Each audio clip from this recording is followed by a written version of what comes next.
சிறுசம் பார்த்துச்சுக்கோம். ரியா என்பவர் மகிழ்ந்து வாங்குவதற்காக 15,000 10% தனிவட்டி என்ற விதத்தில் கடனாக பெற்றால் அவர் 9,000 கடனை முடிக்கும் தருவாயில் வட்டியாக செலுத்தினார் எனில் கடனை பயன்படுத்திய காலத்தை கணக்கிடுதுன்னு கேட்டிருக்காங்க.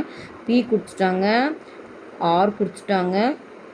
உங்களை என்ன கேட்குறாங்கன்னா என் தான் கேட்குறாங்க. இது பார்த்திங்கன்னா 9,000 கடனை முடிக்கும் தருவாயில், அதாவது இங்கே குழப்புதுன்னா நீங்கள் இங்கிலீஷில் படித்து பார்த்துருக்கோங்க. If she paid ₹9,000 as interest, அதாவது இன்ட்ரெஸ்ட் கொடுத்துருக்காங்க ஐ. ஓகேவா? ஸோ இப்போ நீங்கள் என்ன கண்டுபிடிக்கணும் என். ஓகேவா? இப்போ நம்மளுக்கு ஃபார்முலா தெரியும். I is equal to PNR/100 போட்டுக்கலாம். ஐ கொடுத்துட்டாங்க 9,000, பியும் கொடுத்துட்டாங்க 15,000, என் தான் கேட்குறாங்க, ஆரும் கொடுத்துட்டாங்க. ஓகே, ஸோ 2 0 கேன்சல் பண்ணிடலாம். எனக்கு என் தான் வேணும். அப்போது 9,000 டிவைடட் பை 1,500. கரெக்டாக? இந்த 2 0 கேன்சல் ஆகிடும். 15 டேபிளில் கேன்சல் பண்ணிங்கன்னா இது 1 டைமு, இது 6 டைம். அப்போ என்ன எவ்வளோன்னு பார்த்தீங்கன்னா 6 years.